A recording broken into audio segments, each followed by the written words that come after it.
Yang masih mau mendengarkan, ayo kita bertanya diri supaya jangan sampai Injil hari ini terjadi. Apa Injil hari ini?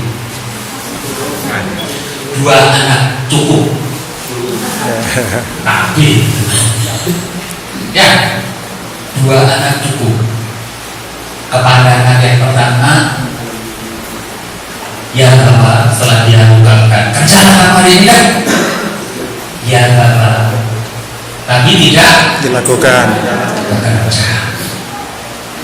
Datang kepada anak yang kedua, dua-duanya sudah dewasa, sudah bisa bekerja. Hari ini kamu bekerjalah di kebun anggurmu. Enggak, kamu. Tapi menyesali diri sedemikian rupa, sehingga diam-diam dia melaksanakan pekerjaan itu. Kemarin saya tanyakan di paroki sini, nggak ada yang bisa dijawab. Saya tadi pagi bisa di Gunung Putri, nggak ada yang bisa jawab juga. Sekarang saya mau bertanyakan kepada Anda, baik yang mana? Yang pertama atau yang kedua? Yang ketiga. Yang ketiga.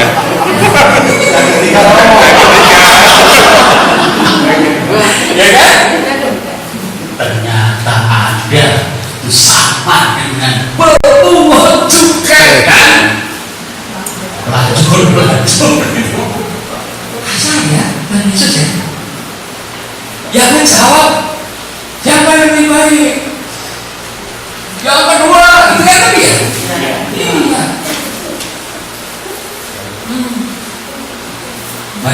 Saya nggak punya anak ya, tapi kalau ibu punya anak, ya, ibu punya anak, anaknya mengatakan yang tidak bekerja, sakit hati kan? Sakit hati. Sekarang dipertanyakan lagi, anaknya mengatakan tidak mau, sakit hati kan? Sakit hati. Ibu saja sakit hati, apalagi Tuhan Allah pasti sakit hati. Bikin sakit hati kok baik, ya kan? Bikin sakit hati kok baik sih. Sekali lagi, Bu, kalau ditanya, Bu, kalau ditanya, anak yang ibu yang pertama disuruh, dia bilang ya aman, tapi nggak bekerja, sakit hati nggak? Dibohongin kok. Sekarang ya, tadi masih lumayan lah, sakit hatinya lambat ya, namanya juga dikatakan iya gitu kan? Iya, ternyata tidak, baru sakit hati. Nah sekarang disuruh hal yang sama, langsung katakan tidak mau, sakit hati, langsung sakit hati. Ya, tadi saya bilang anak yang pertama, anak yang kedua yang gimana? Ya, ini sama saja, bikin sakit hati. Baik tuh, rame-rame lah bikin anak yang ketiga. Yang kemungkinan mengatakan apa? Nggak mau juga. Mengajarkan, waduh senangnya.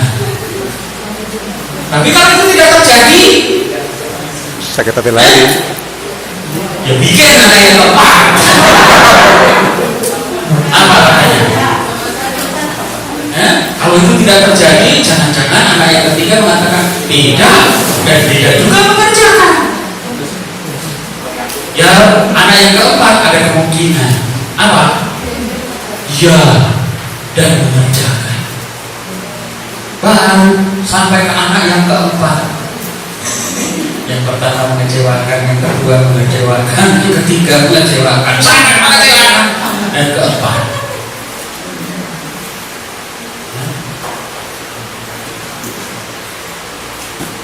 Nah, saya pengen, tadi pagi saya sangkut pautkan dengan perubahan mental. Jokowi bilang revolusi mental. Kenapa yang seringkali terjadi? Orang melakukan karena disuruh, betul? Ya. Iya. Orang tidak melakukan karena dilarang, ya kan? Sebenarnya Paulus tadi pagi itu ingin mengatakan, kamu itu harus sehati, sepikir, sejiwa, seperasaan, searah, setujuan. Jangan kamu mementingkan diri sendiri, tetapi menjadi seperti Kristus. Itulah sebenarnya revolusi mental. Seperti Kristus, sadar diri, pentingnya apa, nggak usah diperintah pun, apalagi nggak usah dipaksa-paksa, jangan itu. Karena apa? Karena itu memang penting untuk saya, penting untuk dia, membanggakan untuk saya, membanggakan untuk dia, menyenangkan saya, menyenangkan dia, menyelamatkan saya, menyelamatkan dia juga. Maka kitab Nabi Yesaya yang pertama, bacaan yang pertama, itulah yang sebenarnya harus dilakukan supaya apa? Tidak mati tetapi hidup. Kalau kita